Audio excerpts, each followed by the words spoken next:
It's 3 in the morning and you're lying in bed, wide awake, your heart racing with a sense of panic you can't explain.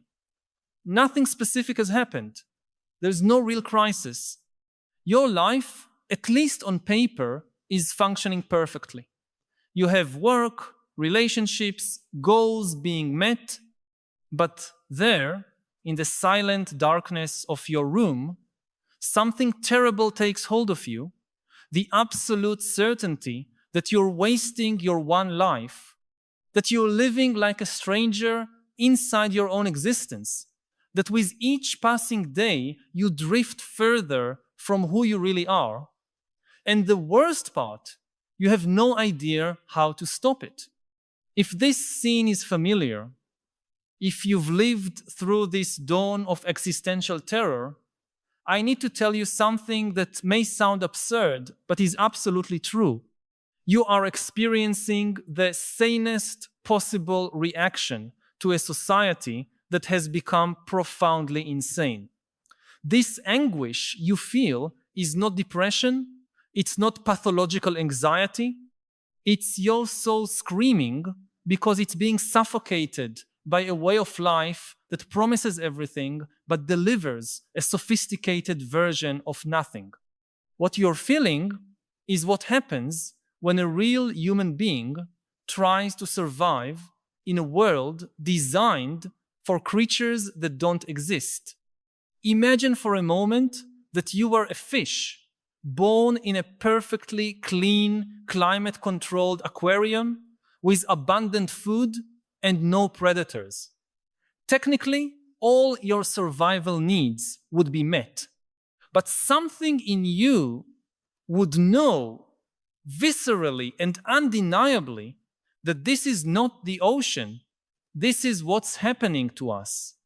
We've been placed in a civilizational aquarium so sophisticated that we've forgotten what it's like to breathe salt water, feel deep currents, swim in vastness that connects us to something greater than ourselves. This story is not unique.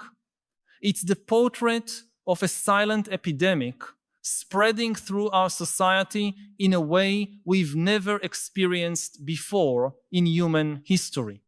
We're living what I call the modern connectivity paradox. We've never had so many ways to connect with other people, never had access to so much knowledge, so many entertainment possibilities, so many ways to express ourselves and seek validation, and yet we've never felt so profoundly alone and disconnected from ourselves. To understand how we got to this point, we need to go back in time and examine something fundamental about human nature. For millions of years of evolution, our brains developed to function in small groups where each person personally knew everyone else they interacted with. Our nervous system was calibrated to interpret subtle communication signals, tone of voice, facial expression, body language, the shared context of common experiences. We were creatures who lived in simple collective narratives where life's meaning emerged naturally from survival tasks, community rituals, close relationships that remained stable over decades. Our emotions evolved to guide us in this environment. Anxiety alerted us to real and immediate dangers. Joy rewarded genuine connections and achievements that had direct impact on our life and our community's life. Sadness helped us process real and significant losses. Our sense of identity formed through constant recognition by people who knew us deeply, who witnessed our journey, who validated our existence simply by seeing us day after day, year after year. Now, in just a few decades, we've radically changed the conditions in which our brains operate, but we haven't changed the brains themselves. It's as if we took a machine, designed to function in a small artisan workshop and placed it to operate in a modern industrial factory. The machine doesn't break immediately, but it starts presenting strange problems, inexplicable noises, accelerated wear that we can't fully understand. Think about what happens to you in a single day. You wake up, and even before getting out of bed, you're already processing information from dozens, perhaps hundreds of people through social media. Your brain, which evolved to deal with a group of at most 150 individuals, suddenly needs to categorize, evaluate, and emotionally respond to fragments of life from people you've never met personally. Each post you see carries an emotional charge: envy, compassion, anger, desire, fear. Your mind tries to process all this as if it were information relevant to your survival, because that's how it was programmed by evolution. During the day, you interact with hundreds of other people through messages, emails, comments, likes, shares. Each of these interactions demands a micro-emotional investment, a small decision about how to present yourself, how to respond, how to interpret the other's intentions. But these interactions don't lead to the kind of deep satisfaction our brain seeks, because they're not accompanied by the signals of real intimacy it recognizes as valid. Eye contact, physical touch, time shared in common activities, consistent physical presence. At the end of the day, you may have talked to more people than our ancestors knew in an entire lifetime, but your brain interprets this experience as profound loneliness because none of these interactions satisfied the evolutionary criteria for genuine connection. It's like being hungry and eating only sugar. There's momentary stimulation, but no real nutrition, and you end up hungrier than when you started. The technology that was supposed to connect us has created, without us realizing it, a completely new form of isolation. It's not the physical isolation our grandparents might have experienced living on a remote farm. It's a much more insidious isolation. Isolation in the middle of a crowd, loneliness surrounded by constant stimuli, disconnection masked as hyperconnection. But there's something even deeper happening here, something that goes beyond the issue of social media and technology. Our modern society has created what I call the fragmented attention economy, where we're constantly asked to divide our consciousness between multiple tasks, multiple identities, multiple versions of ourselves. You have your professional version, your family version, your social media version, your dating app version, your hobby group version, and so on. Each of these versions requires you to maintain a slightly different narrative about who you are and what you want. The problem is that our sense of identity didn't evolve to deal with this fragmentation. Traditionally, you were basically the same person in all contexts of your life. There were variations, of course, but there was a consistent core that other people recognized and that you yourself recognized as genuinely you. Now, many people report a disturbing experience to me. They no longer know which of these versions is really them. It's as if they've become actors, playing various roles, but lost connection with the actor behind the roles. This identity fragmentation generates a particular kind of existential anxiety. You can be succeeding in various areas of your life simultaneously and still feel lost because there's no coherent narrative connecting all these parts.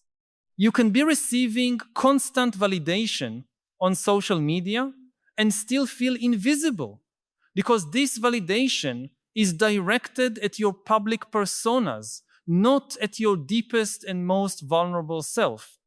The situation becomes even more complicated when we consider how our society has redefined the concept of success and personal achievement.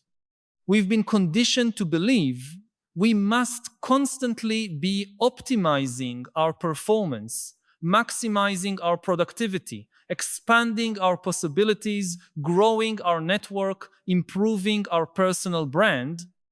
Life has become a perpetual self-improvement project, where any moment of satisfaction with what we already have is interpreted as dangerous complacency. But here's the cruel paradox.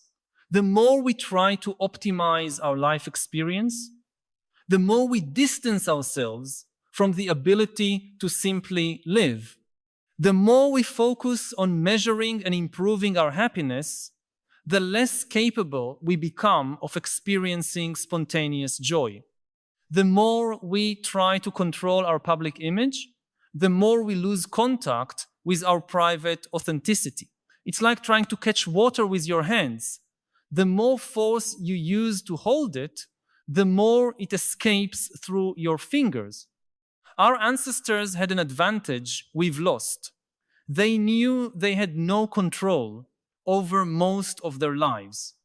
This acceptance, while sometimes generating suffering, also allowed moments of genuine presence, simple gratitude, deep connection with the present moment.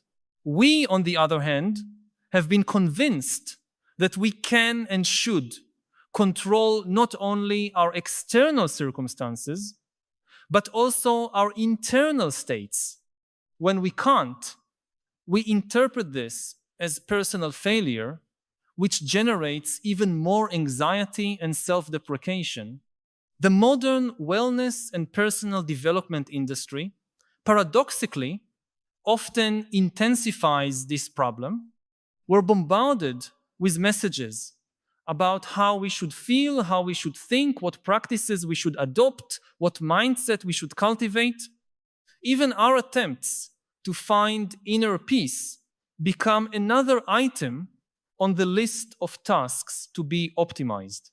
We meditate to be more productive, do therapy to be more functional, practice gratitude to be happier, as if they were all means to achieve a final state of emotional perfection that actually doesn't exist. I want to pause for a moment to ask, do you also feel this profound disconnection in your daily life?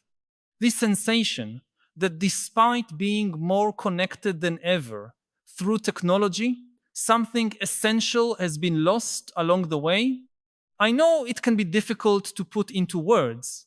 Many of us carry this weight in silence, believing we're the only ones to feel this particular emptiness. But you're not alone in this. If this feeling resonates with you, share your experience in the comments.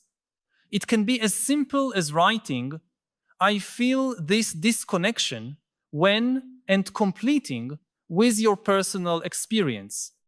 Your comment might be exactly what another person needs to read today to feel they're not alone in their struggle. Sometimes, naming what we feel is the first step to transforming it. There's something deeply ironic about the fact that our era, which prides itself on having democratized access to information and opportunities, has simultaneously created a more subtle but perhaps more devastating form of oppression, the oppression of infinite possibility. Our grandparents may have had fewer career options, fewer partner options, fewer lifestyle options, but this limitation also offered them something we've lost, the freedom that comes from accepting clear limits. Today, we're constantly confronted with what we could be doing, where we could be living, who we could be being. Each choice carries the weight of all other possibilities we're rejecting.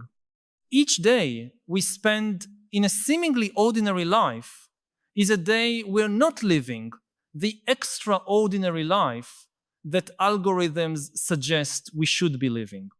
This paralysis of infinite choice doesn't just generate indecision, it generates profound existential anxiety about whether we're wasting our one life.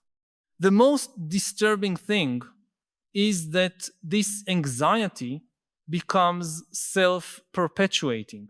The more anxious we become about making the right choices, the less capable we become of being fully present in the choices we've already made.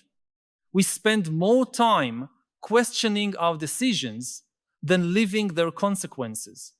We spend more time imagining alternative lives than building meaning in the life we actually have. This situation is aggravated by the way our culture treats emotional suffering. We've developed a cultural allergy to psychological discomfort. Any feeling of sadness, anxiety, boredom, or loneliness is immediately interpreted as a problem that needs to be solved, preferably quickly and efficiently. We've lost the ancestral wisdom that some forms of suffering are not only normal, but necessary for human growth. When our grandparents felt sadness, they generally had community structures that helped them process it. Religious rituals, family traditions, cultural narratives that gave meaning to suffering. They knew that sadness was part of the human condition and had time and social space to feel it completely before trying to overcome it. We, on the other hand, are encouraged to quickly get over any negative emotional state, as if feeling were a waste of time that prevents us from returning to being productive and optimized. This dysfunctional relationship with our own emotions creates a vicious cycle. When we try to suppress or quickly fix difficult feelings, they don't disappear. They simply go underground. They continue operating in our psyche, but unconsciously, manifesting as that constant restlessness, that sensation that something is wrong even when, objectively, everything seems fine. Moreover, by systematically avoiding emotional discomfort, we lose our natural capacity for resilience. Like muscles that atrophy when not used, our ability to tolerate and process difficult feelings weakens when we constantly avoid them. We become emotionally fragile, vulnerable to being devastated by challenges that previous generations would consider normal parts of human experience. The culture of constant positivity also robs us of something essential, the capacity to find deep meaning in difficulty. Many of life's most transformative experiences emerge not from moments of joy, but from moments of struggle, loss, questioning, and growth through adversity. When we categorize all these moments as negative, to be avoided, we lose access to entire dimensions of human experience that are fundamental to developing wisdom, compassion, and authenticity. There's also a spiritual dimension to this crisis that's often neglected in discussions about mental health. I'm not necessarily talking about organized religion, but something more fundamental, our human need to feel connected to something greater than ourselves, to have a sense of purpose that transcends our immediate personal objectives. For millennia, human beings found meaning through their connections with nature, with lasting communities, with traditions that linked them both to the past and future, with cosmic narratives that explain their place in the universe, many people today live completely disconnected from any of these sources of transcendent meaning. They exist in a perpetual present of immediate stimuli without a clear sense of how their life connects to something broader and more lasting. This spiritual disconnection is not just an intellectual issue, it has profound emotional consequences. When we don't have a sense of purpose that goes beyond our personal goals, any frustration in our individual life becomes devastating. When we don't feel part of a larger narrative, our own personal story can seem insignificant and directionless. When we have no connection to something eternal or transcendent, our awareness of mortality can become a constant source of anxiety instead of a motivator to live more fully. The extreme individualism of our culture, while bringing many benefits in terms of personal freedom and self-determination, has also created a psychological burden that few of us are equipped to carry. Total responsibility for our own happiness and fulfillment. We've been taught that each of us is the CEO of our own life, responsible for optimizing all aspects of our experience. When life doesn't meet our expectations, there's no one to blame but ourselves. Our ancestors, living in more collectivist societies, shared both the burden and joy of existence. They knew their well-being was intrinsically connected to their community's well-being, and this, while sometimes limiting their individual freedom, also relieved them of the impossible pressure of having to create meaning and happiness purely through personal effort. Now, consider how all this manifests in the everyday experience of a modern person. You wake up already immersed in information about global crises you can't solve, social comparisons you can't avoid, opportunities you can't pursue all simultaneously. During the day, you navigate between multiple digital and physical identities, trying to maintain coherence among them all.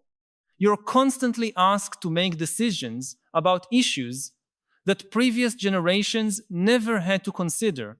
What version of yourself to present on each platform, how to balance productivity with well-being, how to maintain intimate relationships amid constant distractions. You're bombarded with contradictory messages about how you should be living. Be more productive, but also practice self-care. Be ambitious, but also be present. Build your personal brand, but also be authentic. Connect with others, but also be independent. Optimize your experience, but also accept what you can't control. These contradictions aren't accidents. They're inherent features of a culture that has lost coherent narratives about what constitutes a well-lived life.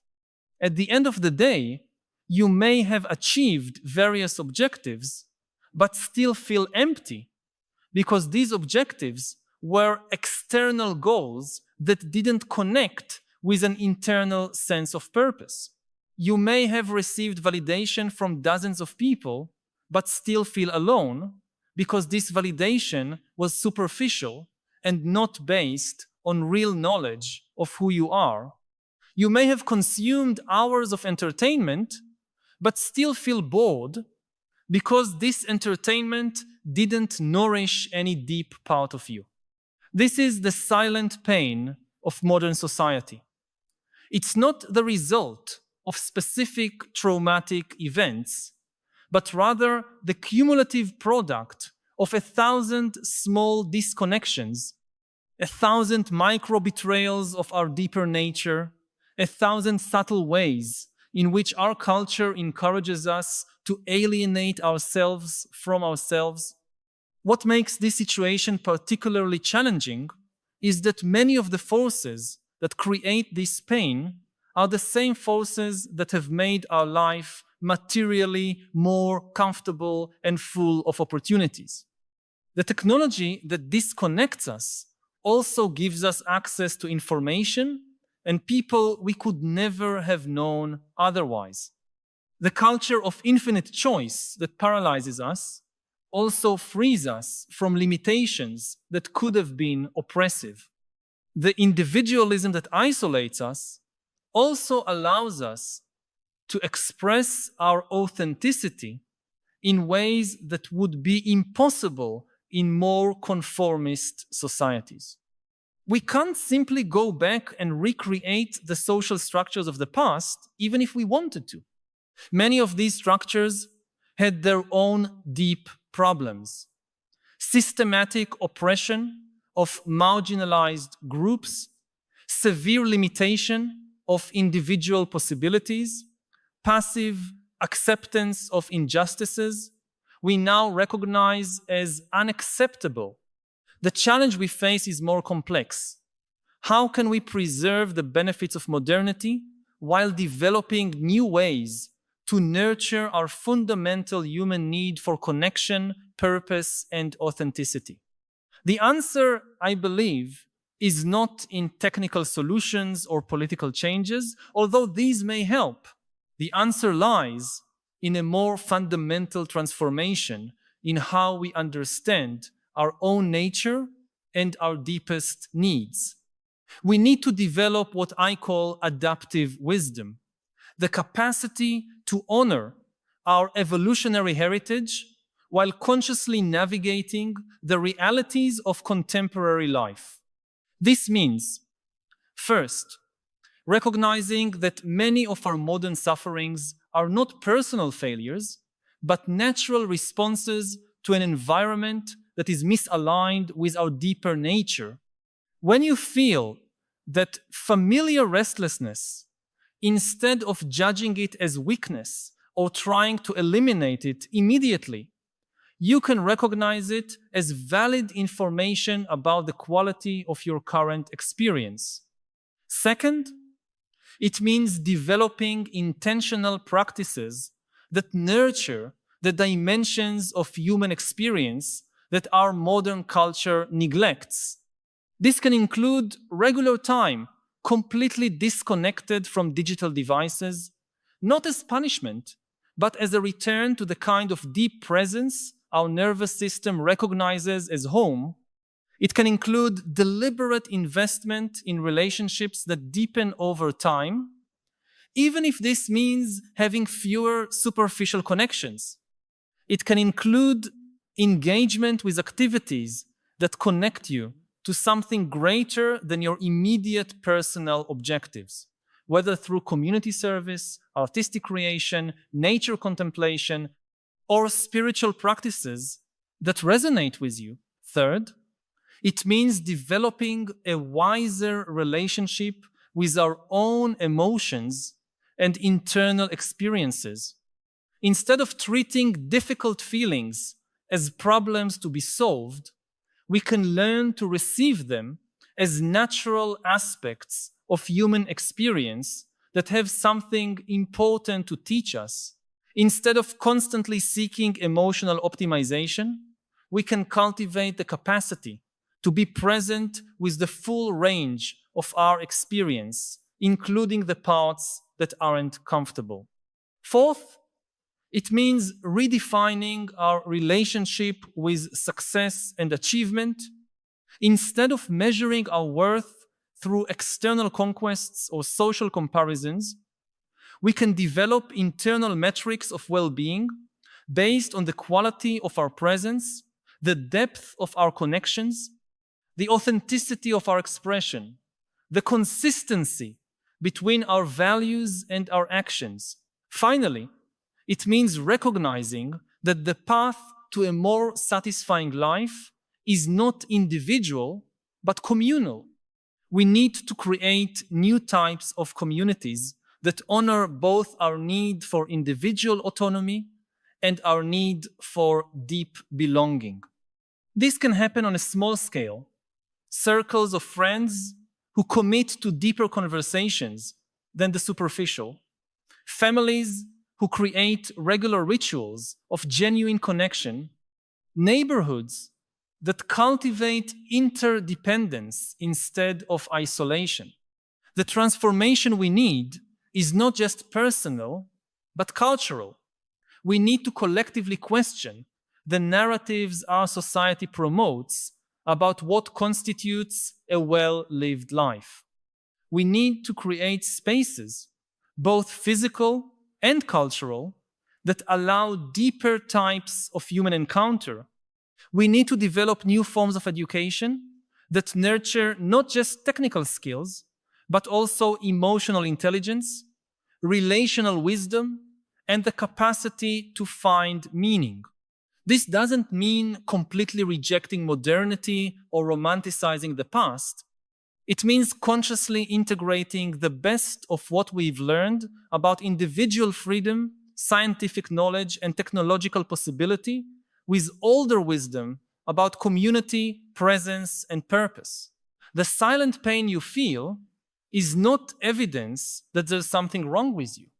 It's evidence that there is something wrong with a system that promises us connectivity but delivers isolation, that promises us freedom but delivers paralysis, that promises us happiness but delivers constant anxiety about whether we're being happy enough. Your pain is, in fact, a form of wisdom, your psyche protesting against conditions that aren't suitable for human flourishing. When you recognize this, something fundamental changes. You stop trying to fix yourself to fit a dysfunctional system and begin to consider how you can create more suitable conditions for your own humanity. You stop interpreting your need for deep connection as neediness and begin to see it as valid guidance toward what really matters. You stop judging your difficulty with modern superficiality as personal inadequacy and begin to honor it as spiritual discernment. The future of humanity may very well depend on our collective capacity to make this transition from a culture that encourages us to adapt to systems that diminish us to a culture that encourages us to create systems that allow our fuller flourishing. This won't be easy, and it certainly won't be fast, but it's possible. And it begins with people like you who feel the silent pain and choose not just to endure it, but to understand it as a call to something deeper and more real. If these reflections have touched something you've been feeling, but perhaps haven't found words to express, know that you're not alone. By connecting with others who share these concerns and this desire for a deeper understanding of the philosophical challenges of our time, you'll join a growing community of people who are seeking wiser ways to live amid the transformations we're witnessing. This is not just an intellectual conversation, but a practical journey toward a more authentic and connected life. If you feel these ideas deserve to be shared, consider helping other people find this space of reflection. Each person who awakens to these questions contributes to the possibility of a broader cultural transformation, a change we all need, and that can only happen when enough individuals choose to honor their inner wisdom instead of silencing it. Together, we can begin to create the conditions for a society that nurtures rather than diminishes our deepest humanity. Why do humans rule the world? The answer, in brief, is because we are the most imaginative, of all the animals. We invent and believe stories that no other animals will believe, that really fiction is the basis for human power, which sounds very strange. How come fictional stories be the basis for power? But humans are powerful because we can cooperate better than any other animal. And ultimately, all human cooperation is based on fictions. Gods are fictional stories, but also money is a fictional story, and nations are fictional stories. And it is because we believe things that no other animal can believe that we control the planet. It's usually the people who know how to weave a story that give orders to the people who merely know the facts. Suppose we want to build an atom bomb. You need to know some facts. If you don't know that E equals mc squared, you will not be able to build an atom bomb. But to build an atom bomb, you need something else. You need millions and millions of people to cooperate. Not just the physicists, but also the miners and builders and the farmers that feed all the physicists and engineers and miners and so forth. If you just tell them the facts of physics, look, E equals mc squared, now get to it, nobody would do it. It's not inspiring. You always need to tell them some kind of fiction, and the people who invent the fictions are far more powerful than the people who know the facts of physics.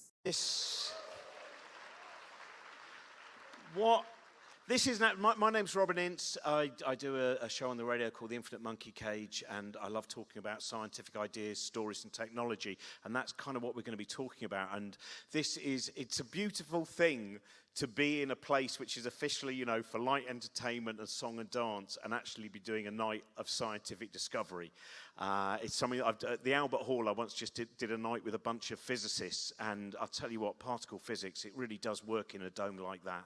And so you all know who you've come to see, someone who, as a writer of scientific stories and scientific history, has done incredible work over the last 10 years. So please welcome to the stage Yuval Noah Harari.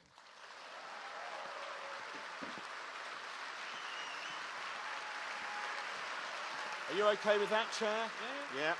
Some people are sometimes deaf in the one ear, aren't they? That's the... We've got an enormous amount to talk about, including why there's a pigeon on the cover, but I'm not going to reveal that yet. The first thing I want to say, as a storyteller, because I think that's what you really managed to bring so much life to sometimes ideas which might only appear to be an equation in people's minds. What were the first stories when you were growing up that really stuck with you, the stories that excited you? I think I really started with mythology. I had these books about the Greek mythology and biblical mythology for young kids, and I would read them over and over again. And from there, I actually went to history.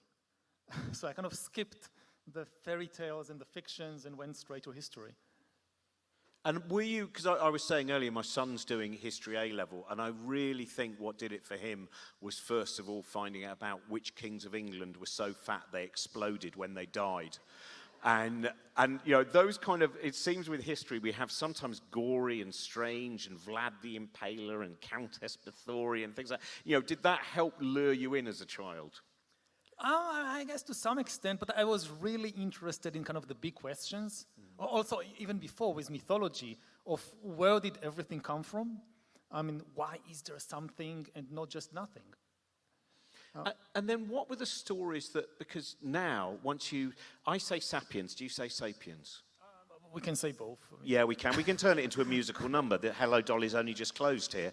But I just wanted, that point where you thought, I really want to start dealing with these scientific ideas, and how much that felt like a change, and how much that felt like this was just another way of dealing with stories in the same way that you would deal with stories as a historian. I mean, I think that humans are essentially storytelling animals. I mean, we think in stories. And part of the problem of science is that science often doesn't know what to do with stories and doesn't convey its messages in stories. So it is almost always at this disadvantage. And when you look at the world, So you see that in almost all cases, the people who only understand facts take orders from the people who understand stories. If you think about, I don't know, the nuclear programs of various countries today and in the past. So people who merely understand things like nuclear physics and quantum mechanics, they take their orders from people who understand things like Jewish mythology and Shiite theology and communist ideology. And this is almost always the case. And it creates a lot of problems. Again, you talk with the people who are leading, and we'll get to AI later, but you talk with the people who are leading many of the scientific and technological revolutions of this day, and just now we heard that the Nobel Prize in both physics and chemistry was given to research in AI. And they have this notion that because we develop the technology and because we understand the science, and maybe because they think they are smarter than everybody else, they will decide what to do with what they discover and what they develop, and this is almost never the case. Then comes along somebody who doesn't understand, again, anything about nuclear physics or anything about AI. They understand some mythology, and they give the orders. Well, that seems, I mean, that disparity, I'm thinking now, tonight there may well be, well, there will be, possibly terrible destruction in Florida. And some of the people who are both using that as a political point are the same people who are also denying the science that comes with our understanding of climate change. And that seems to be one of the problems that we have, which is where people have so much information available to them, they can keep going, well, I'm going to take that bit to justify this story, and I'm going to take that bit, rather than go, I now want to read all these stories. They just go, which one is most useful to me now? Yeah, I mean, there is a big misunderstanding about information in general and what people do with it. Too many people tend to think that information somehow means truth and knowledge and wisdom, or that information is the raw material from which you construct truth and knowledge. And it's not the case. The truth is a very small subset of all the information in the world. The truth is a very small subset because it's very costly. It takes a lot of time and effort and money to do research and fact check and analyze information in order to get at the truth. Whereas fiction and fantasy and lies, they are very, very cheap. You don't need to research anything, you just write whatever you want. And, the truth is often complicated, and it is sometimes painful, whereas fiction and fantasy can be as simple and as attractive and flattering as you would like them to be. So what we see again and again in history is that as the amount of information in the world grows because of different discoveries and inventions of humanity, it doesn't mean that the amount of truth and knowledge and wisdom in the world grows. And you see that modern societies are as susceptible as Stone Age tribes to fall victim to these cases of mass delusion, like 20th century fascism or 20th century communism. They are as susceptible to that as the Stone Age tribes. So all the discoveries and all the scientific knowledge and all the technology doesn't really protect us from these dangers. And do you feel that it seems to me that there's certainly quite a few moments in the book where one of the biggest problems is who controls the dissemination of information? So, yeah. I mean, in the last, certainly since Reagan in America and also Thatcher here, where suddenly there was an ability for people to very close, almost have a monopoly on controlling the stories that are going out. Yes, we can all get our stories out on, some form of social media, but we don't have the huge power behind us of the news media. The key question in information is not necessarily who produces it, but who disseminates it. Especially when it is very cheap to produce information, the bottleneck is human attention. And there you find not the authors, there you find the editors and the curators They sit at the junctions of the information network. And maybe I'll give two examples from history. So one of the most important editorial processes in the history of humankind was editing the Bible. The Bible did not come down from the sky in its finished form. If you look, for instance, at the early history of Christianity, and when do we have the New Testament? So Jesus didn't write the New Testament, and St. Paul didn't write the New Testament, and they didn't read them, of course, because it didn't exist at the time. In the first centuries of Christianity, different Christian authors and different Christian sects and ways of thinking, they produced all kinds of texts. They wrote gospels, not just the 4 that became canonical, many gospels. And they wrote all kinds of prophecies and letters and fables and chronicles and so many different texts. And then there became a problem of what to read. The same way that people today, you open Netflix, so which series to watch, there are so many. You need a recommendation list. So also the early Christians, at a certain point, they needed a recommendation list. And this happened almost 4 centuries after the crucifixion.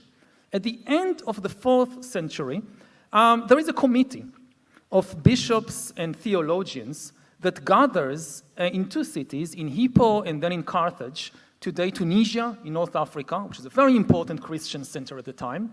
And this is the committee that comes up with the recommendation list that we know as the New Testament.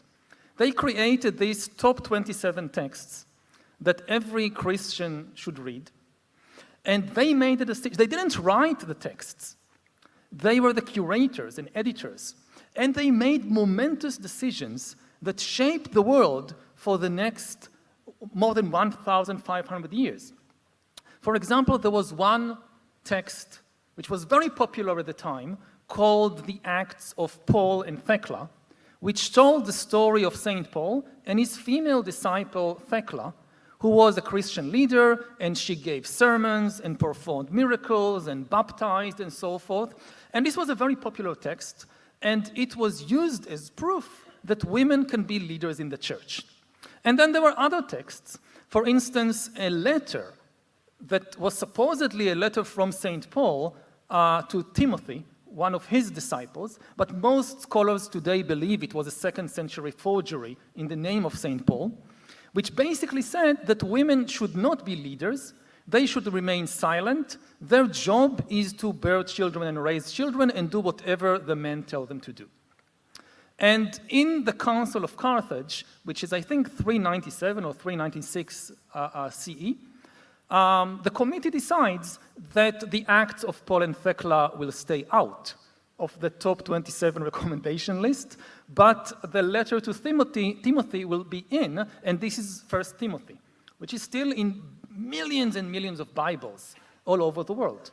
And this shaped how people think, even to this day.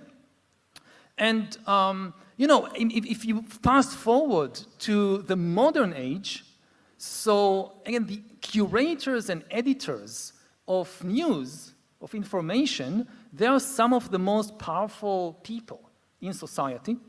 They decide what the questions of the day are, what people will be talking about, what people will be thinking about. And, in the French Revolution, one of the people who shapes the course of the French Revolution more than anybody else, until he's murdered, is Jean-Paul Marat, who is the editor of one of the most popular newspapers of the time, L'Ami du Peuple, the friend of the people. And then you have, for instance, Lenin, that before he was Soviet dictator, his most important job was editor of the newspaper Iskra. And Mussolini began as a journalist, then he became editor of the Avanti, the fascist newspaper, and then dictator of Italy. So this was a kind of ladder of promotion: journalist, editor, dictator. And if you think, who are the most important editors in the world today? They are not human beings. They are algorithms. With all the talk about the AI is coming to take our jobs, One of the first jobs that was automated was not taxi drivers or coal miners or textile workers, it was editors. The editors of Facebook and Twitter and TikTok and YouTube, they are not human beings. Lenin's old job is now in the hand of algorithms. They decide what will be the top of the newsfeed, what people will be talking about, what people will be thinking about. See, that's very, because immediately it obviously made me think, Boris Johnson, journalist, Michael Gove, journalist, David Cameron was PR for Carlton Television. And it seems to, what those jobs and what you're saying about is they're jobs in which you are not looking for truth, they're jobs in which you're looking for sales of your story. So that's the... That depends on how you do your job. I mean, that's the biggest question when we talk about algorithms or when we talk about humans, is what is the goal? If you aim for sales and user engagement, that often leads in very dangerous directions. The algorithms, what they discovered over the last 15 years or so, is that if you want to increase user engagement, and engagement, it sounds a good thing, like who doesn't want to be engaged? But the algorithms discovered that the easiest way to increase user engagement, which means to make people spend more time on the platform, is to press the anger button, or the fear button, or the greed button in the brain. This is how you glue people to the screens. And this resulted in this epidemic of toxic information, which is drowning democracies all over the world. Democracy in essence is a conversation. Dictatorship is dictate. One person dictates everything. Democracy is a conversation. And what we are seeing right now all over the world is that we have the most sophisticated information technology in history, and humans are no longer able to converse. Humans are no longer able to hold a rational conversation, not just to talk is easy, to listen to the other side. And in every country, they have these special explanations of why is it happening in the US. But then you go to Canada, you go to Brazil, you go to the Philippines, it's everywhere the same. And it is because the algorithms are managing at present the conversation, and their motivation is not to have a rational and meaningful conversation, but to increase user engagement. And people are very engaged. What we desperately need is more boring politics, but it's just becoming more and more exciting and engaging every day. And the tragedy of it is that this was known for centuries. This is not the first time this happens in history. If you look, for instance, at the print revolution in early modern Europe, and if you go today to Silicon Valley and you talk to the people who are leading the present revolution, they would often tell you the story of the print revolution as a kind of model. That look, when print was invented or brought to Europe, it broke the chokehold of the Catholic Church over the European information system, and this led to the scientific revolution. And this is what we are doing right now. And the tragedy is that they just don't know the history. The print revolution did not lead to the scientific revolution. There are 200 years between when Gutenberg brings print to Europe in the middle of the 15th century until you see the real flowering of the scientific revolution in the 17th century with people like Newton. In between, you have the worst wave of wars of religion in European history and the worst wave of witch hunting in European history. And the big bestsellers of a late 15th and 16th century Europe were not scientific texts like that of Copernicus. Very few people read Copernicus. It was witch hunting manuals and extremist religious tracts because user engagement, it's very engaging. Like one of the really first big bestsellers was a book with immense influence until this very day called The Hammer of the Witches, Malleus Maleficarum, which was the kind of do-it-yourself manual to identifying and killing witches, something everybody needs at home. And it was a huge bestseller. And to understand why, so just to get a sense, a feel of what kind of book it was, so there is an entire section in the book about discussing the ability of witches to steal penises from men. And you have all these evidence that the author, Heinrich Kramer, brings. Like, for instance, he has a story about a man who wakes up one morning to discover that his penis is gone. And he suspects immediately the local witch. So he goes to the local witch in his village and kind of convinces her, forces her, bring me my penis back. And the witch says, okay. And she tells him, climb this tree, you'll find a bird's nest at the top of the tree. So the man climbs the tree and finds a bird's nest. And in the nest, he finds all the penises that the witch stole from different men in the nearby villages. And she tells him, okay, you can take your own. And the man, of course, chooses the biggest one. And then the witch tells him, no, you can't take this one. I know, this one belongs to the parish priest, not to you. Now, you understand why this book was a bestseller, who sold a few more copies than Copernicus's On the Revolutions of the Heaven, with all these mathematical equations about the movements of the planets. Now, this all sounds very funny until you look at the consequences. Because it was this book and other books like it that fueled the great European witch hunt, which was a modern phenomenon, not a medieval phenomenon, in which tens of thousands of people were tortured and killed in the most horrendous ways. Again, to give just one example, in Munich, a family, the Pappenheimer family, was arrested by the authorities because they were accused of being witches.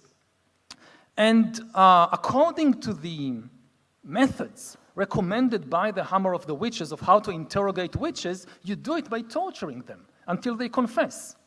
And the family's mother, father, and 3 kids, and the inquisitors start by torturing the youngest child, a 10-year-old child, Hans, and they torture him in really unspeakable ways until he breaks and confesses that his mother and the other family members are all witches, that they went to meet Satan, that they molest and eat children, that they get involved in these orgies, and that they murder people and summon hailstorms. And with this confession, they then break, and again, they torture and break the other family members, and they are all executed, including the 10-year-old boy. And this was the result of this wave of toxic information about witches and Satan and witch hunts, which did not have a single grain of truth in it. And when you look at Europe in the 16th century, you see it kind of washed by this flood of toxic information. And the key thing is that the printing press, it just prints. It doesn't judges what is true and what is false, what is reliable and what is unreliable. You cannot expect technology by itself to make progress there. If you just flood the world with more information, you don't get necessarily the truth and you don't get more knowledge. I think that the Malleus Maleficarum is because I have actually read it. The Folio Society bring it out about once every 10 years. And it's one of those interesting things which I often say to science authors, don't write a science book that's right, because it means that after 5 years it won't be printed anymore because you'll be wrong. You need to write absolute nonsense if you want to keep, so Eric von Daniken wrote about all of these, this is actually a runway for aliens, and these pyramids, they were built by some aliens as well. And his books are still published, and he's one of the most successful authors because he wrote something that was entirely wrong. Whereas those who are writing things that are accurate have to keep rewriting the book. Yeah, basically in science, you only publish corrections. That's it. If you think, what do scientific journals actually publish? They only publish corrections to previous knowledge. If somebody comes and says, okay, Einstein was right, and Darwin was right, and all these people were right, so what? So this is not a reason to publish what we already know that. If you want to get published and if you want to get ahead, you need to find something that Einstein was wrong about or that Einstein didn't know. some lacuna in the theory. And this is, again, this is really the foundation of science and of all trustworthy institutions. Now, we live in an era when people are losing trust in institutions, which is extremely dangerous because the only way for society to function without trustworthy institutions is with a dictatorship. Democracy is built on trust, dictatorships are built on terror. For democracy to function, there need to be some institutions that people trust. If they lose trust in all the institutions, the only choice left is between anarchy, societal collapse, or a dictatorship which doesn't need trust because its fuel, it functions on terror. And then people ask, so okay, how do I know which institution to trust? And the best yardstick I know about is institutions that have strong self-correcting mechanisms, institutions that are not only willing, but are actively seeking their own mistakes and errors and are willing to identify them and to correct them. So if you compare, for instance, religious institutions with scientific institutions, this is the key difference. That in a religious institution, the claim usually would be that we possess the absolute truth. There can be no error in what we say. So there is no room for self-correction. If you think about the Bible, for instance, they keep printing the same text again and again and again for centuries. There is no mechanism in Judaism or in Christianity to correct errors in the Bible, whether factual errors or ethical errors. You know, you think about something like the Ten Commandments. So the 10th commandment actually endorses slavery, because the 10th commandment says that you should not covet your neighbor's field or house or slaves, which implies that God is perfectly okay with people owning slaves. He's just very angry if you coveted the slaves of somebody else. No. You shouldn't do that. And there is no mechanism to amend it. You know, if you compare it, say, to the US Constitution, which people often say the US Constitution endorsed slavery, and that's true, but the US Constitution also included a self-correcting mechanism. There was a clause in the Constitution that we know we are not perfect. You know, the Ten Commandments start with, I am your Lord God. I wrote this, so you can't correct this. The US Constitution starts with, we the people. We wrote this, we are just people, we are just humans, maybe we made mistakes. So here is a mechanism that if future generations find a mistake in something we wrote, this is how you change it. It's not easy, but it can be done. And the US Constitution was eventually amended to outlaw slavery, to ban slavery. Now, in the Ten Commandments, there is no 11th commandment which says, well, if you want to change one of the previous commandments, you can do it by a 2/3 majority vote. So we still have the same text as it was written in the Middle East during the Iron Age with its endorsement of slavery. Now, science, it's built, I mean, the very central pillar of science is the self-correcting mechanism. You want to understand an institution, try to understand the incentive of the people in the institution. How do they get a promotion? So in a church or in the Jewish rabbinate, how do you get a promotion? If you say that whatever the elders said before you is correct, you have a good chance of getting a promotion after promotion until you become chief rabbi or pope. But in science, it doesn't work. If you just go and say Einstein was right, so what? You will not get a position in university. You will certainly not get Nobel Prize for that. I mean, the whole incentive structure is publish or perish. And in order to publish, the only thing that scientific journals publish is corrections and amendments. In the sense, I discovered something that Einstein didn't know, they meant, okay, we'll publish it. And if you want to go all the way to win Nobel Prize, you need to discover either a very big mistake in the previous theories or a very big lacuna, something some people didn't know. So this is an incentive structure that inspires trust. If you ask an institution, tell me about your biggest mistakes, and it tells you, we never make mistakes, don't trust it. If you ask an institution, tell me about your biggest mistakes, and it tells you, do you have a year or two? We can tell you a lot about not just factual mistakes, also about, again, moral mistakes, ethical mistakes. Like you go today to university, you will study in many seminars about how scientific disciplines were implicated, were responsible to some extent to horrible historical crimes. Slavery, imperialism, persecution of minorities, of women. Yes, anthropologists and historians and archaeologists and biologists, they were part of it. They were partly to blame. And at least for me, this inspires trust.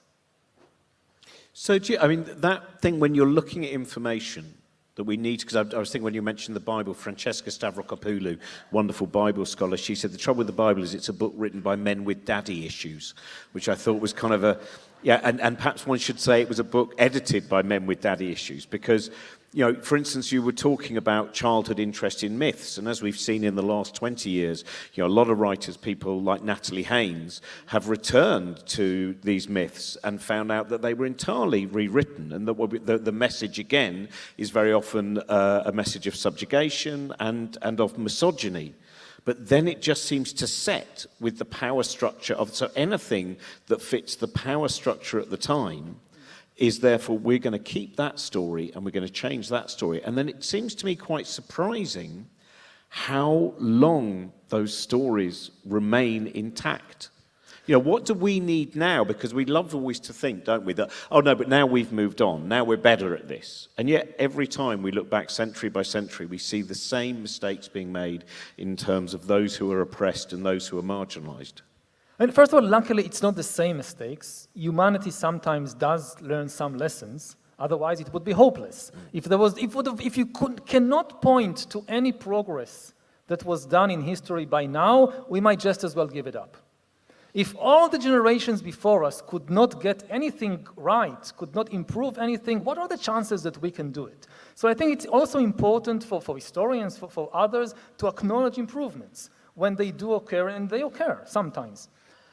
But with regard to the survival and the power of myth, and especially of very ancient mythologies, the two things to realize, first of all, the only thing that can replace one story is another story. You can never replace a story just with a list of facts and statistics and so forth, because this is not the way that people think. You can use facts and statistics to puncture lots of holes in the existing mythology. It will still hold. What you need to do is just tell a different story, a better story, and then you don't need to puncture any holes in the old story. So that's the first principle. The second is that the longer the story survives, the stronger it becomes. And then it becomes more difficult to replace it. I mean, you look at the world's mythologies. So thousands of years ago, there were so many mythologies. Like every little tribe and every people and country had very different mythologies, and very few of them survived. And today, almost all the world knows just, 3, 4, 5 mythologies top. And they are extremely powerful. And every time we try to tell a new story, the old mythologies sneak back. Because they are now so powerful after being there for thousands of years. And again, this is something that science struggles with. And I think part of what I try to do and other people try to do is try to tell better scientific stories, but they still need to be stories if they are to appeal to human beings, because we think in stories. See, I find the mythologies, you might have been there in Singapore, there's this wonderful Museum of Asian Cultures. And on the first floor, each room has a different religion. And you see these wonderful mythologies with playful, impish, sexual, rude, angry, strange, all manner of demons and imps. And then you get to the Abrahamic one, which kind of becomes a dictatorship in which someone created us and is now just very disappointed, and we've been born with original sin. And it kind of feels like those mythologies have so much play and so much representation of who we are as well, all these different things going on in our minds. And then what we get with the Abrahamic faith is closer to me, in a lot of the ways it's interpreted, as a dictatorship. Because they were created in an age of monarchies and empires. And, God is often depicted as a king. And a lot of the political realities of the Middle East in the Iron Age, they were incorporated into the mythology. So God is often made in the image of the kings, of the emperors of the day. And this is still with us. So we need to take these stories extremely seriously because they still shape our culture, they still shape our psychology, they still shape our politics. In terms of going, in the book, you look a lot at the kind of the problems of the algorithm, and especially when the algorithm becomes something without any human, once it just becomes a circle of computers. So looking at politics now, for instance, looking at the American election, do you imagine that someone like Trump could have been a president or indeed presidential candidate 30 years ago? Did it require the technology and the social media and this way of being bombarded with so many possible truths for us to return to this kind of politician? It seems so, definitely. And again, what is really necessary to understand is the power of information technology and of social media in relation to democracy. Because democracy, as we said earlier, in essence, it's a conversation. It's a group of people coming together, talking to each other, listening to each other, in an attempt to reach some common decision about the important issues of the day. Now, for most of history, this type of system could only work on small scales. The only examples we know of ancient democracies are city-states, like Athens or Republican Rome, or even smaller towns and tribes. We have no example before the modern age of a large-scale democracy, of an entire country with millions of people spread over thousands of kilometers that is managed democratically. And the reason was not that people didn't know about democracy. I mean, originally, most human societies, certainly in the Stone Age, most hunter-gatherer bands and tribes were democratic. And also many of the first towns and city-states were democratic. The ideas were known. And if you look, for instance, at the Roman Empire, the Romans know everything about democracy. And even the emperors, they know that the Romans love the democratic ideal, so they never claim to be autocrats. They keep up the facade of democracy, like in Putin's Russia, or like in Maduro's Venezuela. In the Roman Empire, you still have every year elections for consuls and praetors. There is the Senate, there is the popular assemblies. They keep the facade, but it's not a democracy. It's not a republic. It's an autocracy. So what happens as the size of the polity becomes bigger, the conversation collapses. I mean, you can have most citizens or a significant part of the citizenry of a city gathering together in the main square to discuss the major issues of the day. But you cannot do it with millions of people spread over the whole of Italy or the whole of the Mediterranean. So as the size of the polity becomes bigger, democracy inevitably collapsed. And if it was something about the Caesar family that destroyed the Roman Republic, we should have seen at least large-scale democracies elsewhere, in India, in Central America, in China, nowhere. Because the information technology of the day did not allow millions of people to have a conversation like that. The large-scale democracy becomes possible for the first time in history in the late modern age, due to the invention of several critical information technologies. First, it is the newspaper. Then it's the telegraph and the radio and television and all that. Only then we begin to see large-scale democracies. So large-scale democracies, they are built on top of information technology. Information technology is not a side dish. We have democracy, and you have information technology. No, it's the basis. And over the last 20 years, there has been a major revolution in information technology. So inevitably, there is an earthquake. in the building built on top of it, democracy. And you see it all over the world, and it only makes sense. You now have billions of people spending hours every day on these platforms. This becomes the main way for people to form organizations, to recruit people, to motivate people for political action. So it has immense impact. Now, it's not necessarily a negative impact. History is never deterministic, and technology is not deterministic. The question is what we do with it. Unfortunately, what we did with it, with social media and with algorithms over the last 10, 15 years was the wrong thing. And we now have an even bigger wave coming of AI, which is going to change the world in so many dramatic ways. We are still in control, maybe for the next few years, but we have to make some really wise decisions in the next, say, 5 to 10 years before we lose control. Because what's different about AI compared to every previous technology in history is that this time we can really lose control to the technology. All the tales we had throughout history about losing control of technology, it was really just metaphors. You can't really have a printing press in charge of society. You can't really have a radio set or an atom bomb in charge of society because they can't make any decisions. AI is the first technology in history that can make decisions by itself, can invent new ideas by itself, can learn and change by itself, which means it's the first technology which is an agent and not a tool. A printing press is a tool. It's in my hands. I decide it will print the Bible, it will print Copernicus, I decide.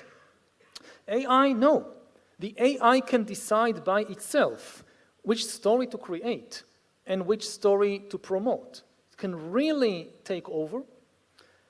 And you know, there is a huge confusion around AI because now it's kind of the hottest thing, certainly in the market. If you want to make people buy something or invest their money in a company, you attach the label, oh, it's an AI. So everything now becomes AI, and it becomes difficult to know, so what really is AI? Not every machine is an AI. If you think, for instance, about machines we have for a long time, like coffee machine, most coffee machines are not AIs. If you approach your coffee machine and you press a button and the machine does exactly what it was pre-programmed to do, like you press this button, it produces an espresso cup, this is not an AI. This is just an automatic machine. But if it says, I thought you'd prefer soup, then we realize something's changing here. Exactly. If it tells you, before you press any button, it tells you, I've been watching you, I've been learning you, and I've been watching millions of other people, and based on everything I know about you, I predict you would like coffee, so I made it for you. Or I think, based on everything I know about you, that actually it's better for you now to eat soup than to drink coffee, then it's an AI. When it starts learning and changing, and because of this ability to learn and change, then by definition, we cannot predict how it will develop, and it could escape our control, and in the worst case scenarios, enslave or annihilate us. There are, of course, much better scenarios. It can be really the best technology we ever invented. It can provide us with the best healthcare in history, with the best education in history, but it all depends on the decisions we are going to make in the next few years. I'm definitely going to invent a machine that at some point, every now and again, the coffee machine just goes, you've had enough.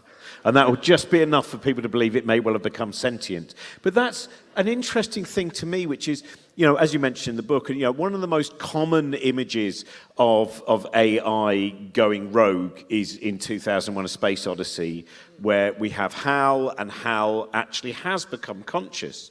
But I get the feeling reading the book that really the AI may well, you know, if it does in any way destroy us or start to, you know, destabilize civilization, it won't even be conscious. It will still be, it won't have made a decision to destroy us.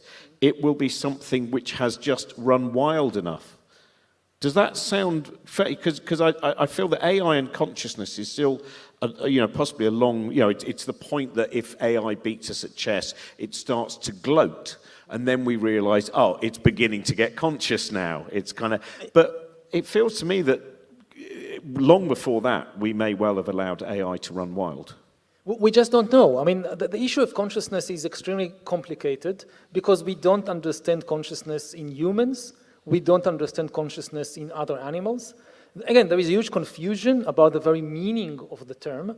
People confuse it with intelligence. So maybe just to clarify, intelligence is the ability to pursue goals and to solve problems on the way to attaining your goal. Your goal could be to win a chess. Your goal could be to drive a car to a particular point. Your goal could be to identify a disease. This is intelligence, and this is what we see now with the development of AI. It's the development of intelligence. Consciousness is something else. Consciousness is the ability to feel things like pain and pleasure and love and hate. Now, we tend to confuse intelligence and consciousness because in humans and also in other mammals, they go together. We solve problems, we set ourselves targets, goals, and we solve problems on the way there based on our feelings. It's our feelings that define the goals for us. We rely on our feelings to solve problems. So it's very hard for us to even differentiate the two. As far as we know, AI and computers in general until today, they don't have consciousness at all. They have intelligence. In many fields, in some fields, they are already more intelligent than us, but they don't rely on feelings to solve problems, to win a chess, for instance. But as AI becomes more and more sophisticated, it becomes harder to know for sure. How can we be sure that the AI is not conscious? We can't, with other people and with other animals also, we have no test for consciousness. It's really just a social convention. This is something that goes back thousands of years. Philosophers in ancient India and China and Greece, they already knew that there is no objective test for consciousness. So it's just social convention. We accept that other people are conscious. When it comes to animals, you can see it most clearly. When there is emotional attachment, we usually also grant consciousness to animals, like to pets, to dogs and cats and so forth. But we tend not to do it to animals we eat, because we don't have the same kind of emotional attachment. Now, what happens once you have emotional attachments and relationships with AIs? There will be, I think, a big pressure to start recognizing them as conscious entities, even if they are not, and really, we can't tell.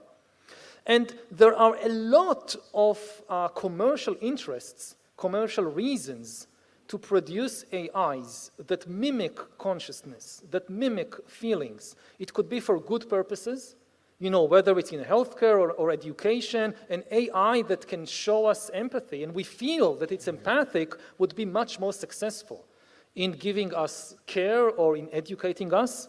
There could also be dangerous reasons to do it, to manipulate people. We talked earlier about all these algorithms manipulating social media, and they really manipulated attention. Mm-hmm. The big battle in the 2010s and early 2020s was for control of human attention. But if you want to persuade people to buy something, to vote for a politician, to adopt a certain view, the ultimate weapon is not attention, it's intimacy. An intimate relationship can convince you far more effectively to change your mind about something than just grabbing your attention.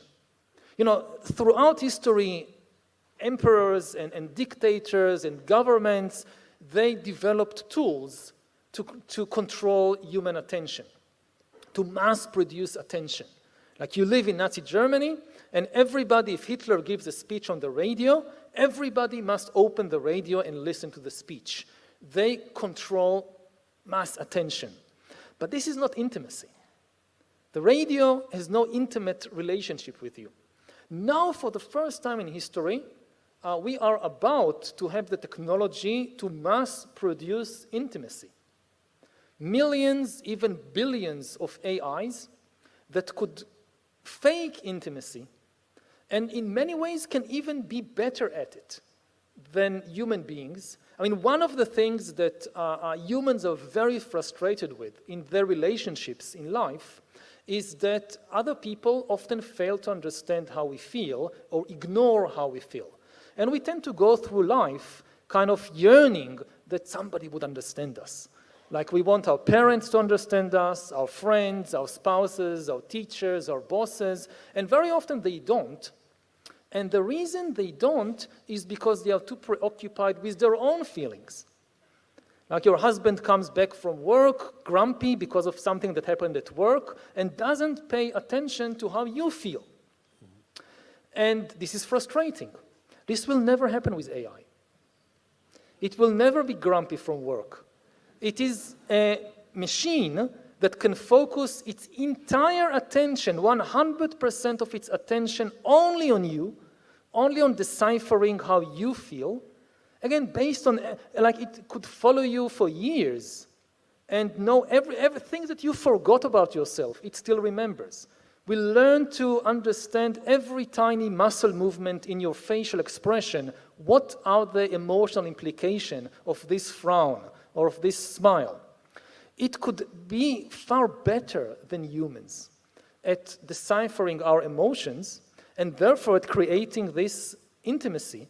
And then the big question is there really a consciousness behind it, or is it all fake?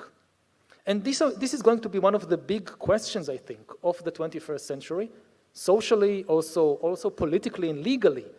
Do we recognize AIs as persons? And you could have, wars or huge disagreements between countries when some countries recognize AIs as persons with rights and other countries don't. And the current debates and conflicts about human rights will be as nothing compared to such a world. There are countries, like the US is the lead example, where the path to recognizing AIs as persons is already wide open. I'm not sure how the situation is in the UK, but according to US law, corporations are persons. Now, until today, this was just legal fiction, that US law recognizes Google and General Electric and Nike and whatever as legal persons with rights. For instance, freedom of speech. This was Supreme Court decision from, I think, 2010 in Citizens United, all about whether corporations can donate money in lobbying to politicians. And the argument was they are legal persons, they have freedom of speech, donating money to politicians is freedom of speech. So, and the Supreme Court accepted it. So until today, this was just a metaphor, because all the decisions of Google or General Electric or any other company was made by human beings. The company could not actually make a decision. You needed a company executive, accountant, lawyer to make a decision. But AI can make decisions by itself. Now, what happens if you now incorporate an AI? You do this magic ceremony in a lawyer's office, and this is now a corporation. And according to US law, this is now a person. And this person can make decisions by itself. It can open a bank account, for instance. It can go online and hire its services in, writing texts to people, earn money, and then invest its money in the stock exchange. And because if it's a really good AI, it will know how to invest money better than most humans. So at least theoretically, it could become the richest person in the US.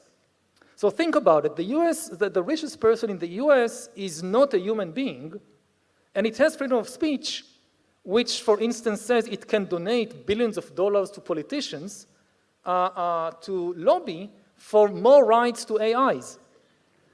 And again, this is the technological path is still bumpy, but the legal path is wide open.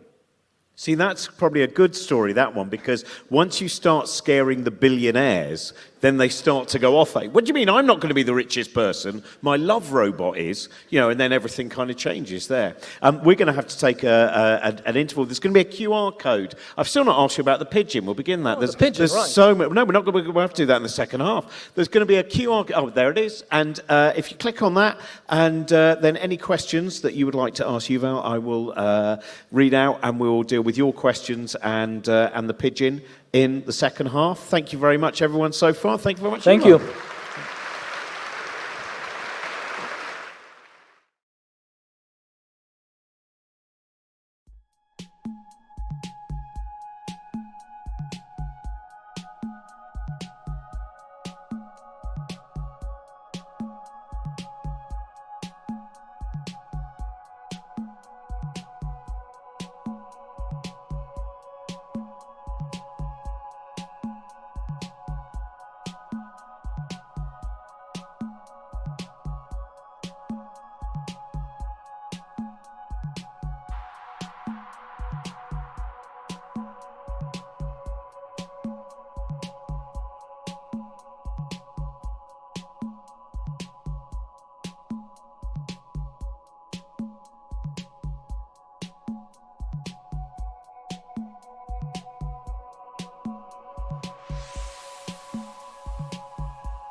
Welcome back to the second half.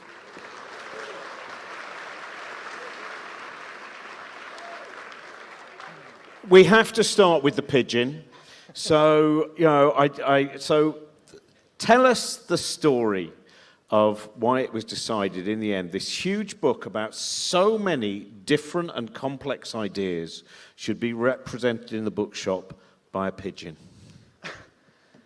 Well, there are several levels to it. I mean, on the simplest level, there are some stories in the book about carrier pigeons as an information system, and especially about one pigeon, which 100 years ago was the most famous bird in the world, which was credited with saving an entire American battalion during the First World War.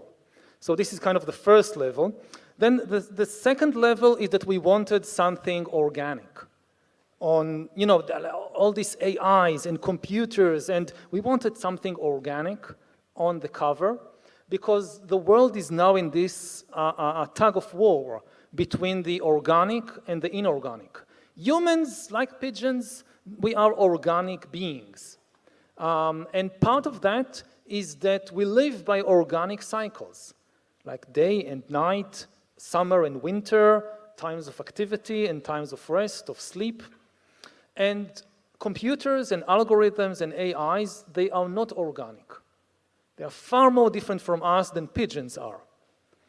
They are always on. They never need to rest. And part of what is happening in the world is that as the AIs become more and more important as decision makers, as they take over more and more systems, the big question is, will they force us to try and function by a kind of inorganic timescale which will kill us? Because if you keep an organic entity on all the time, it eventually just collapses and dies. Or we can make the AIs slow down and adapt to organic time. So, I'll just give maybe one example if you think about the financial system. So traditionally, finance was a system created by human beings. Even bankers and investors are human beings. And they need time to sleep. They want to spend time with their family. They want to go on vacation. They want to go on holiday. So if you think about the most important financial market in the world, Wall Street, it's open only 9:30 in the morning to 4 o'clock in the afternoon, Mondays to Fridays, that's it. And it's also closed on Christmas and Martin Luther King Day and so forth. This is how a human organic system functions. Now, as AIs take over the financial system, there is increasing pressure on bankers and investors and so forth to be on all the time. If you go on vacation, if you sleep, you are left behind. And the same thing is happening to journalists, the same thing is happening to politicians, and this is really terrible. So the pigeon also kind of talks to this tension between the organic and the inorganic. And the third level, it goes back to mythology and to a linguistic misunderstanding. In Hebrew, the word for dove is also pigeon. In the ancient Middle East, there are just no doves at all. There are just pigeons. This is maybe why there is no peace in the Middle East, because there are no doves. And so in the biblical story of Noah and the flood, Noah doesn't send a dove, he sends a pigeon. And I know that pigeons have this terrible reputation, like in central London, they are rats with wings. But at least Noah's bird that went to see whether the flood is over was a pigeon. And we are now in this information flood, and this is the kind of my pigeon that I'm sending to see if the flood may be over. Well, that actually does bring us... That brings us, you were mentioning there the war in the Middle East, and the first question that we received from the audience is, what is your stance on the current conflict in Palestine? Well, it's a very tough question, obviously. But a very important question, and as the conflict becomes worse and worse, and it's like, I have a doctor friend who tells me that as long as the patient is still alive, things can get worse. And it's the same in the Middle East. You think you've hit rock bottom, there is still a long way to go, and unfortunately it can be covered very, very quickly. Things can become even worse, much worse. And I would say two things. I mean, first of all, again, going back to mythology, the conflict, the tragedy of the conflict, but also the ray of hope in the conflict, is that the conflict is not about anything objective. It's not the laws of physics or the laws of biology that force the people to fight. It's mythological stories in their minds. Because there is no shortage of land between the Mediterranean and Jordan River to build houses and schools and factories and hospitals for everyone. There is no shortage of food, so that nobody should be hungry. There is no shortage of water. Yes, it's a desert mostly, but we now know how to desalinize water from the Mediterranean. There is enough water. There is no shortage of energy. So what are people fighting over? They are fighting over mythical stories in their minds. They are saying God gave this whole place to us, and we cannot compromise on God's present. If it was up to me, yes, I'll compromise, but I can't compromise on behalf of God. And again, the ray of hope there is that if just people change their minds, we don't need to kind of create more land. We don't need to create anything. We just need to change our minds. But it's very, very difficult to change people's minds. And the place that I would start, and this is the second thing that I think very important to say, that many wars, they begin in the mind with things that the mind just refuses to accept. There is like the mind says, I cannot contain this thing. There is no room in my mind to contain this thing, but it is out there in the world. So instead of changing my mind to find room for it, I will just destroy it in the world. And this is war. The attempt of many minds to destroy something that they just can't contain.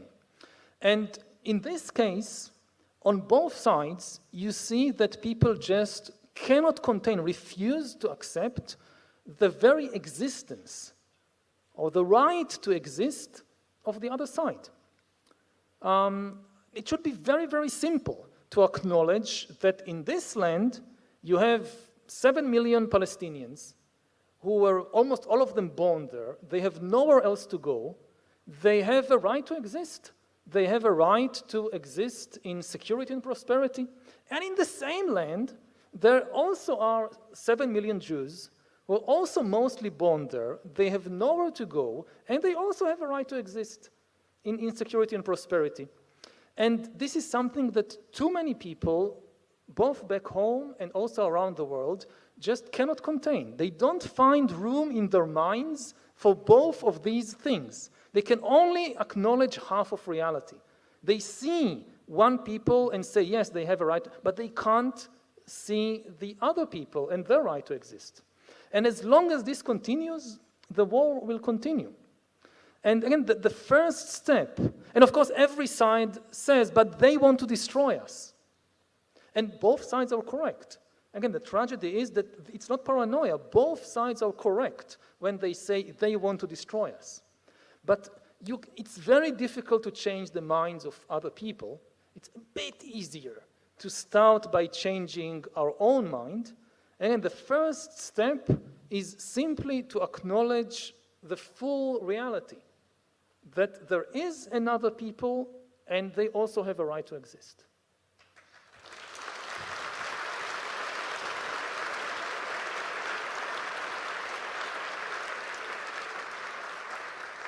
Thinking of that in terms of the technology, discussing in the book, on so many situations, including this, it again becomes a binary thing. Are you with us? Are you against us? Which side are you on? As opposed to, say, being on the side of peace, on the side of... Do you see that there is a way of adapting technology so that we, again, in America, the way that we've seen the kind of the two sides, and in particular, when you see MAGA people, it's like this has become a religious belief almost.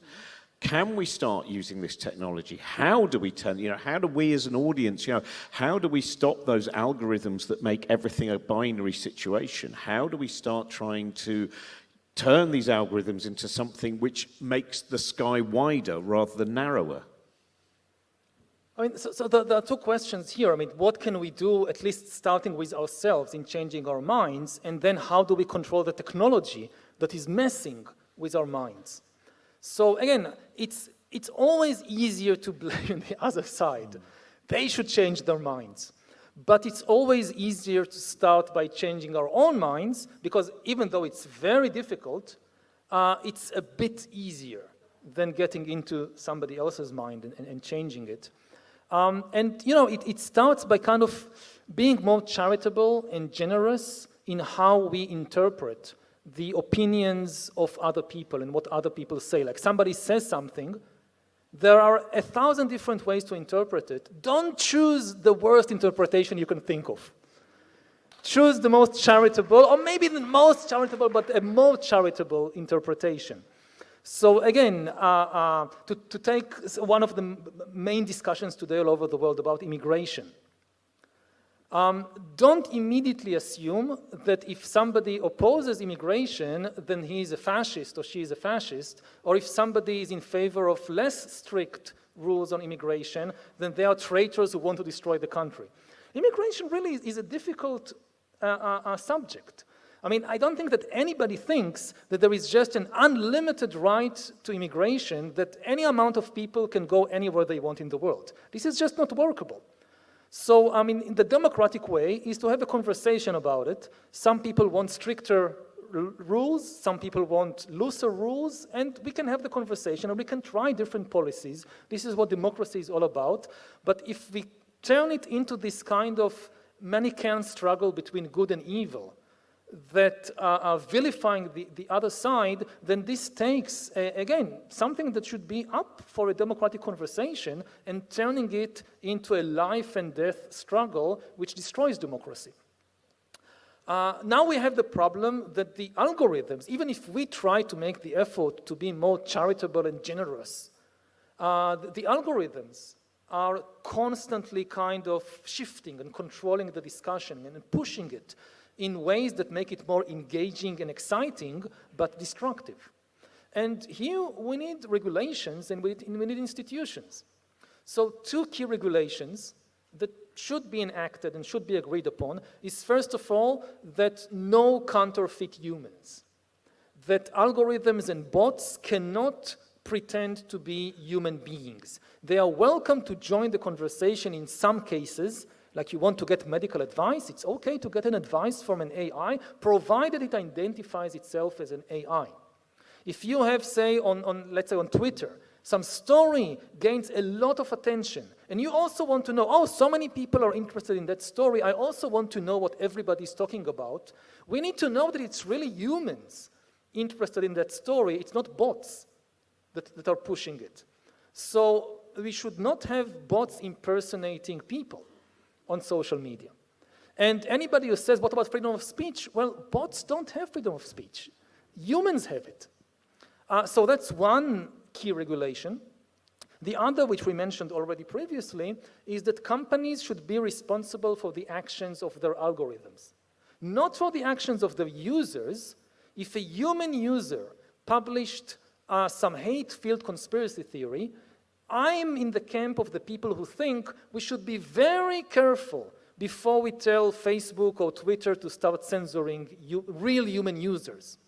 The problem is not that this person has compiled some conspiracy theory. The problem is then that the algorithm of the company deliberately promoted this content at the expense of other content, pushed it to the top of the newsfeed, recommended it to more people, and the company should be liable for that, for what its algorithms are doing.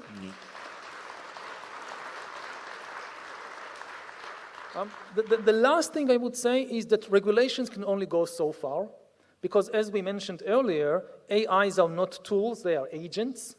They can learn and change by themselves, which is why nobody has any idea how they will be like, what they will be doing, how the world would look like in 10 years. We cannot anticipate everything and regulate in advance. So what we need is to build living institutions staffed by some of the best human talent, but also with enough money to buy the latest technological toys to understand the front line of the technological development, and is able to understand and react to things on the fly. And before you even think about regulation, regulations are like our teeth. Before you have teeth, you need eyes to see what you're biting. So we cannot have a democratic discussion about regulating AI if we don't understand what is happening. And who can we rely on to tell us what is happening? The companies that we are supposed to regulate, the 2 or 3 countries in the world that are leading the AI revolution? I mean, how are people in Nigeria or in Brazil supposed to know what is really happening at the forefront of the development of AI?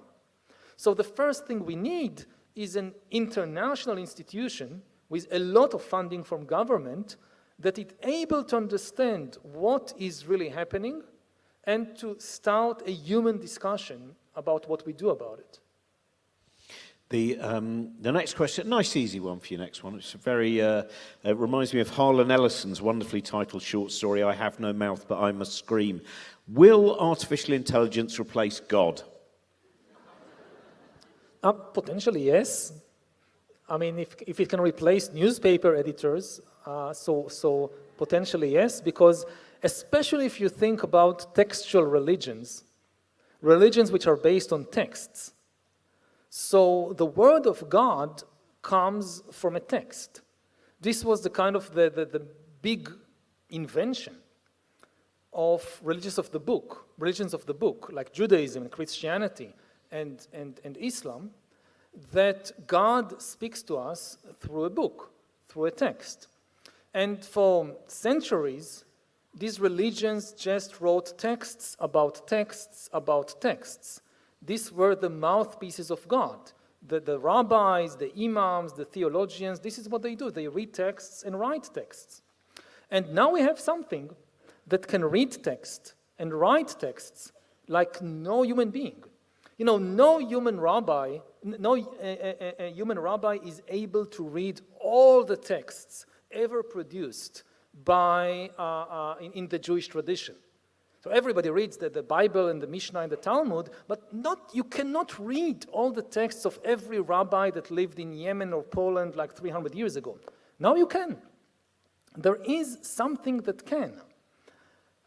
You have this AlphaGo that beat the world champion at Go, and you have AlphaFold that knows how to fold all the proteins in the world. You can have AlphaRabbi that just read all the texts, not a single one is left out, and can find patterns in the texts that escaped all the human rabbis over centuries. And then the big question for a religion like Judaism is, what do you do with it?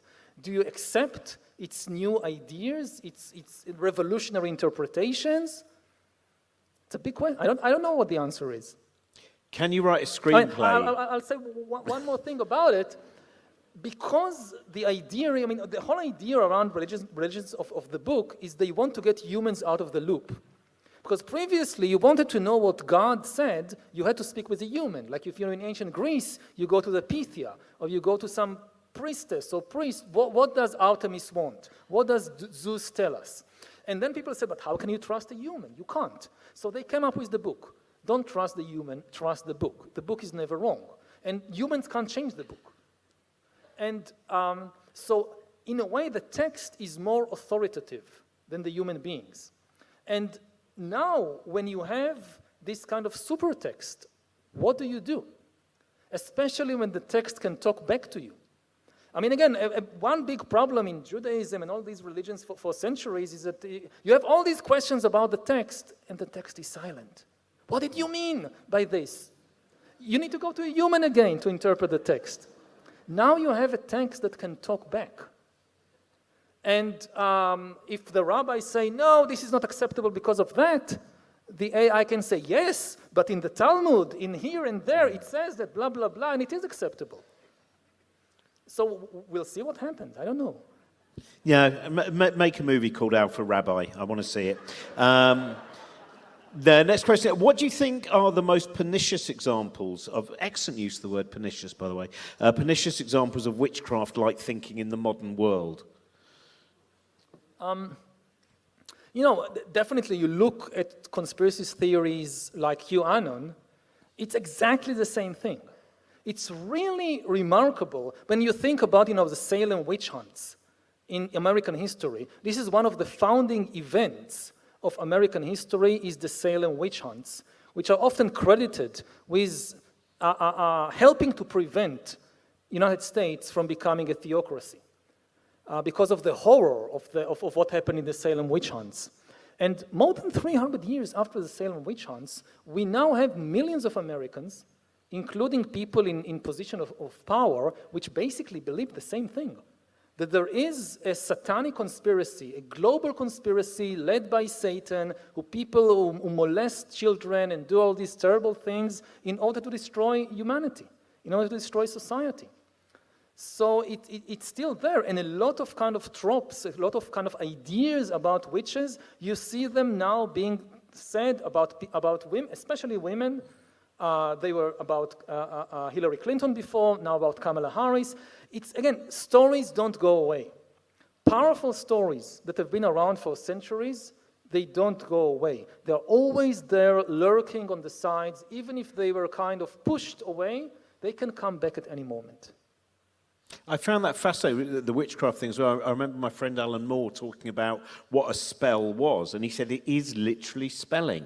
It's the words that you place. So you go on social media and you create a rumor about someone or QAnon or whatever, and you are just you have taken a sentence of words and you have cursed someone. And continuing a little bit about QAnon, the interesting thing about it, it was originally created, inspired, the movement got going with anonymous texts online by somebody who identified as Q, which is why it's called QAnon. And this was, I think, 2016, 17. At that time, there was no technology to create such texts except by a human intelligence. Bots and algorithms could disseminate the text, could recommend the text, but not create it. Now, with the new generation of generative AIs, like GPT-4, it is possible to create texts of such a level of sophistication by a non-human intelligence. So technically, the next sect to appear online based on these online messages could actually be created by a non-human intelligence. And, which is remarkable because throughout history you had all these religions claiming that they were created by a non-human intelligence, but this was never true. Now it can actually literally be true that there could be a religion on earth with millions of followers whose holy text was written not by a human being. So that also answers the previous question about God again as well, which is... now another nice easy one there for you. Do you believe in free will or determinism? It's not the only choice. I'm non-binary on that question. And with regard to free will, I would say it's a very problematic idea, especially in the age of AI. Belief or naive belief in free will, why did I choose to do this, to vote for that person, to buy that product? Because this is my free will. It's dangerous because it makes us lose curiosity about how we actually make decisions, about the influences about our decisions, and the easiest people to manipulate are the people who believe in free will. That they believe that all their decisions simply, if you believe that my decision is the result of this kind of mystical free will, there is nothing to investigate. Investigation of myself, getting to know myself, relies on assuming that there is more than free will. There are cultural influences. There are political manipulations. There are biological influences. There are biochemical influences. But I decided to do this, to buy that, to vote for that person because of some genetic factor. because of some influence campaign. And for me, the key thing is be more curious about yourself, about your decision-making process, about what is really happening in your mind. If you embark on this journey, on this quest of getting to know myself better, getting to know my mind better, and after years of meditating and exploring and using scientific methods and going to therapy and whatever, and understanding that yes, there are cultural influences, and yes, there are biological influences, and yet I have identified something that cannot be explained by any of those, then okay, call it free will. But don't start with this assumption. It's especially in today's world, when it's becoming easier and easier to hack people and to manipulate people, it's a dangerous assumption that we are just making all our decisions out of free will. And we should remember that freedom is not something that you just have. Freedom is something you have to struggle for. Even the inner freedom of making our minds about different things. Seems to me, very important what you were. I think every day we should have a moment where we ask ourselves why we believe what we believe. There'll be stories that come up and you have to think, hang on a minute, why do I believe that? Because quite often we find that, again, in arguments on social media, when someone says, but why are you saying that? And they'll say, well, do your own research. And no one would say that if they actually had the evidence. Just say, go and read this and trust it. But so that, I think that's a very important part. Maybe I'll add to that I practice meditation, and this is basically the practice of getting to know your own mind. And where do all these thoughts and decisions and opinions come from? Just sit there with closed eyes and you just observe what is happening inside you, and suddenly a thought pops up, an opinion pops up. And where did this come from? I didn't decide in advance, I want to think this thought, and then it appeared. No. And this is really fascinating. And this is the kind of journey of self-exploration. And one of the important things you realize as you do that, or at least I realized as I did it, is that the mind is just full of junk that we accumulated over the years. Like it's just full of junk. There is so much, again, hatred and fear and greed and malice that we have accumulated over the years. And we have to be very careful about it. Like we are now here sitting and sharing our minds with hundreds of people. And this is a big responsibility. And if you think about politicians who talk in front of audiences of millions, so, the words, thoughts, that something popped up in your mind, and you say, I'll share it with everybody. And you're basically planting seeds in millions of minds. And you have to be very, very careful about, maybe it's junk. Maybe it's just garbage.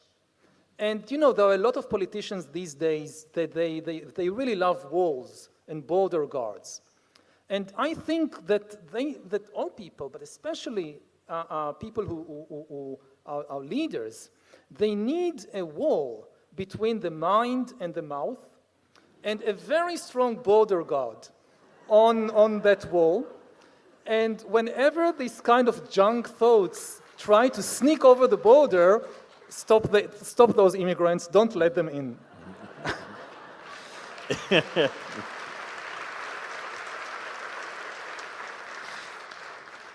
What is your ideal parallel job if you weren't an author? I don't know. I haven't thought about it, yeah.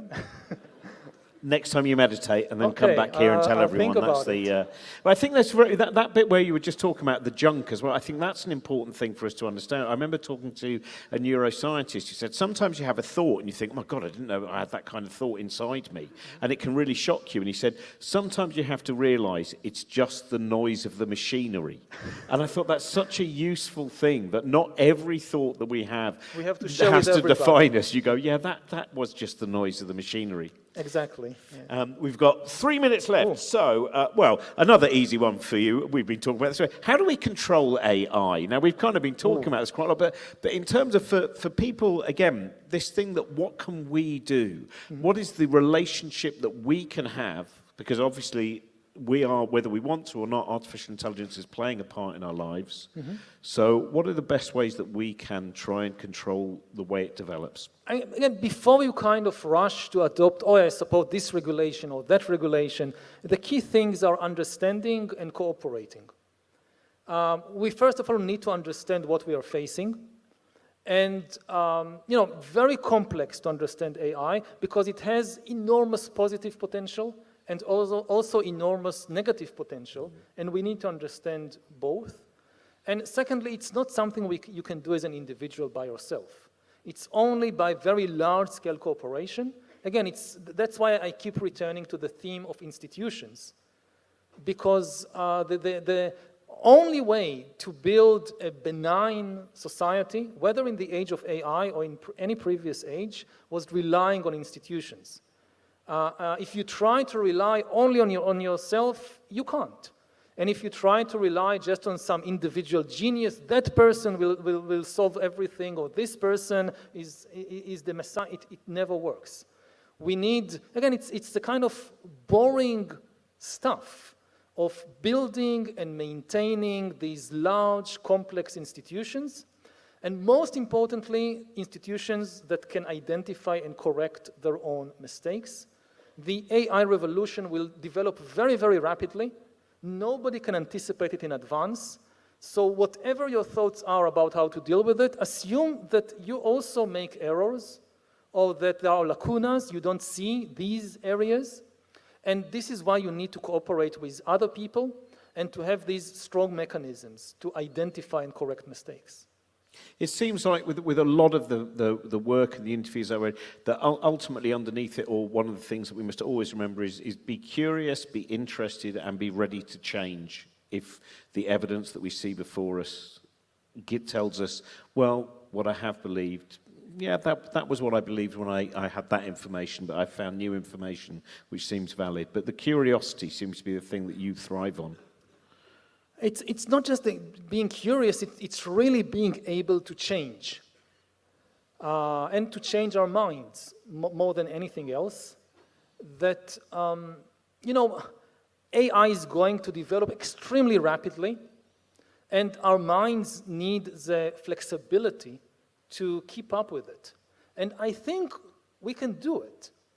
I mean, I'm not I won't tell you that we have an insurance from somebody that it will succeed, but we have a chance, we have a good chance. If for every dollar and every pound and every minute that we invest in developing artificial intelligence, we invest another dollar and pound and minute in developing our own minds, we will be okay. Brilliant. Thank you so much. You're all going to love the book that you're taking away with you. It will change many of your ideas and help them develop as well. Ladies and gentlemen, let's hear it for Yuval. Thank you.